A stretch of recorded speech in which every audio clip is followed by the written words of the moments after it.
Hello everyone, this is Siddharth from जी novo.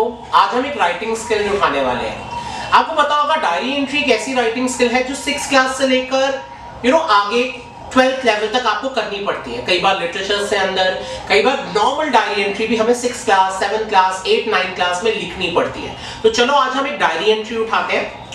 देखो, मैंने ऑब्वियसली थोड़ा सा लेट हो गया मैं वीडियो तैयार करने में। मैंने कंटेंट बहुत पहले तैयार कर लिया था, होली के बिल्कुल बाद। क्वेश्चन सुनो आप। Imagine you are couple, recently you celebrated Holi with so much joy and enthusiasm. Write a diary expressing your feelings. आप कपिल हो, आप एक नॉर्मल स्टूडेंट हो, आपने रिसेंटली होली सेलिब्रेट करी बहुत खुशी के साथ, जॉय के साथ, एंथुसियाज्म के साथ। आप एक डायरी एंट्री लिखो अपनी फीलिंग्स को पेन डाउन करते हुए। सबसे पहले आप डायरी एंट्री का फॉर्मेट बहुत सिंपल है बेटा। आप सबसे पहले लेफ्ट हैंड साइड पे डे लिखो, कॉमा डाल के डेट लिखो। जैसे मैंने अपने फॉर्मेट में लिखा है थर्सडे, क्योंकि ये डायरी मैंने 9th मार्च को लिखी थी, तो मैंने लिखा है थर्सडे 9th मार्च 2023। जहां पे आपने डे और डेट लिखा है उसके बिल्कुल सामने रो में जाके राइट हैंड साइड में उसी बिल्कुल सामने वाली रो में आप लिखो पीएम का कोई टाइम। जैसे आपने लिखा 10 PM, 10:30 PM, 11 PM, क्योंकि डायरी हम एंड ऑफ द डे लिखते हैं। तो चलो मैं स्टार्ट करता हूं। I read, I am too glad to pen down my feelings. मैंने pen down वर्ड को अंडरलाइन किया है। pen down मतलब I'm writing my feelings. I'm too glad to pen down my feelings. What a lovely day it was. आप थोड़ा सा personalised हो जाओ। जैसे मैंने लिखा क्या दिन था वो। What a lovely day it was. Ever since I got to know that 8th March is Holi, I had started counting days with excitement. कह रहा मैंने तो एक्साइटमेंट के साथ दिन गिनने शुरू कर दिए थे। I started counting days ever since I got to know. जैसे मैंने आपको बताया थोड़ा सा पर्सनलाइज्ड हो जाओ, अपनी फीलिंग्स को पेन डाउन करो, whatever is coming to your head, just jot it down. Holi is my favorite festival. जैसे एक छोटा बच्चा लिख रहा है, so I've written it like that only. कि एक छोटा बच्चा होली को लेके अपनी एक्साइटमेंट, अपने जॉय, अपने फर्वर की बात कर रहा है। फर्वर क्या होता है बेटा? फर्वर का मतलब हो गया excitement, FERVOUR. Every day I would make plans of the festival and a day before Holi I could not sleep with joy. कह रहा एक दिन पहले तो मैं सो ही नहीं पाया with excitement. ठीक है? At the break of dawn, देखो मैंने इस फ्रेज को अंडरलाइन किया है। आप चाहो तो इंपॉर्टेंट चीजों को अंडरलाइन कर सकते हो। जैसे मैंने लिखा at the break of dawn, जब सुबह हुई, at the break of dawn I got up early and filled balloons with water. Break of dawn मतलब जब सुबह हुई। जब सुबह हुई तो मैं उठा and I started filling balloons with water. I filled a bucket with water and mixed a solid color into it. मैंने एक बाल्टी ली, I took a bucket and I filled it with solid color. एक पक्का रंग use किया।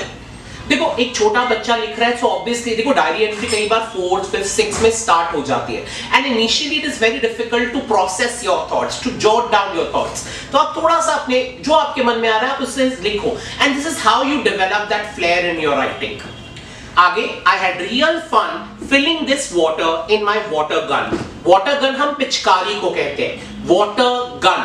कह रहे मैंने जो पानी था उसे अच्छे से भरा and splurging water on random people, और जो लोग वहां से गुजर रहे थे उनके ऊपर पानी फेंका। random people, splurge करने का मतलब पानी को जैसे एक तरीके से बहुत एक्स्ट्रा केयरलेसली होके एक एक्स्ट्रावेगेंट तरीके से वेस्ट कर रहा। आगे Right from the start I had been a water baby. देखो मैंने यहाँ पे water baby को अंडरलाइन किया है कि शुरू से ही मुझे पानी के साथ खेलना बहुत पसंद है।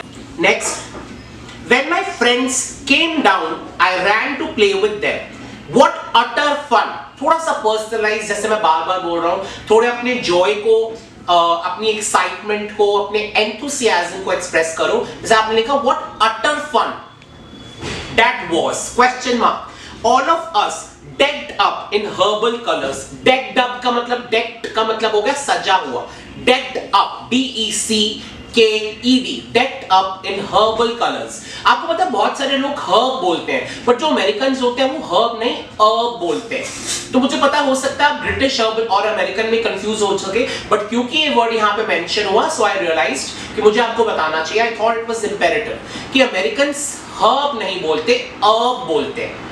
Was indeed a sight कि जब लोग सजे हुए थे, ये एक नजारा था.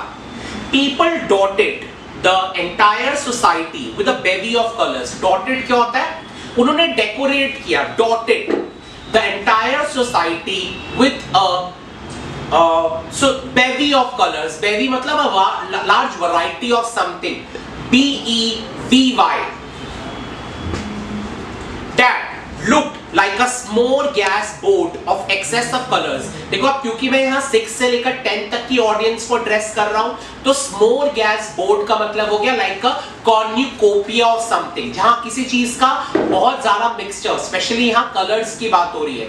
smorgasbord like an amalgamation or mixture of something. देखो मैंने उसका सिनोनिम भी यूज किया, cornucopia. देखो हमें अपनी vocabulary enhance करनी होती है, and this is how step by step you learn and ace your writing. The RWA of the society organized a small get together that had set the real mood. वो कह रहे हैं जो हमारी RWA थी, उन्होंने एक छोटा सा गेट टुगेदर ऑर्गेनाइज किया था जिसने एक मूड सेट कर दिया. ठीक है, एक मूड, एक it set the groove. Groove मतलब सब लोग एक मूड में आ गए. They were so excited. They were all brimming with enthusiasm. Some holy numbers and gujiyas got everybody on the roll. मैंने लिखा holy numbers मतलब होली के म्यूजिक, बॉलीवुड म्यूजिक बजाया गया, and gujiyas which is a staple holy dessert. एक बहुत main Holi की desert होती है gujiya. It got everybody on the roll. It was a delight seeing the residents letting their hair down. अब जैसे क्योंकि मैं चाह रहा हूं आप लोग vocabulary पे भी फोकस करो, यहाँ मैंने एक फ्रेज, एक इनफॉर्मल फ्रेज का इस्तेमाल किया, letting their hair down. इसका ये कोई मतलब नहीं है कि आप बाल गिरा रहे हो, ये एक इनफॉर्मल फ्रेज है जिसका मतलब you are very enthusiastic about something. आप पूरा एंजॉय कर रहे हो, ठीक है, मतलब झूम रहे हैं मस्ती में, like that. And enjoying delectable spread. Delectable क्या होता है बेटा? Tasty, delicious. और वो क्या enjoy कर रहे थे? Delectable spread. I will cherish this Holi for the longest time. वो कह रहा है मैं इस होली को सबसे लंबे समय तक याद करूंगा. तो longest time को अंडरलाइन कर दो बेटा. Full stop. I look forward to celebrating other festivals with same spirit and gusto. Look forward to celebrating all the other festivals which are yet to come with same spirit of zeal and enthusiasm and gusto. Gusto मतलब उसी energy और enthusiasm और excitement के साथ. अब gusto की spelling क्या होती है? GUSTO. अब जब आप डायरी को खत्म कर दो, लास्ट में अपना नाम लिखो. जैसे इस क्वेश्चन में मैंने आपका नाम बोला था कपिल, तो आप अपना नाम लिखो Kapil and put a full stop. आप और किस चीज पे डायरी एंट्री लिखना चाहते हो प्लीज हमें कमेंट सेक्शन में बताओ. I will certainly come up with that. And please like the video, subscribe to the channel and please comment on the video. We really look forward to having and receiving your valuable inputs. Thank you.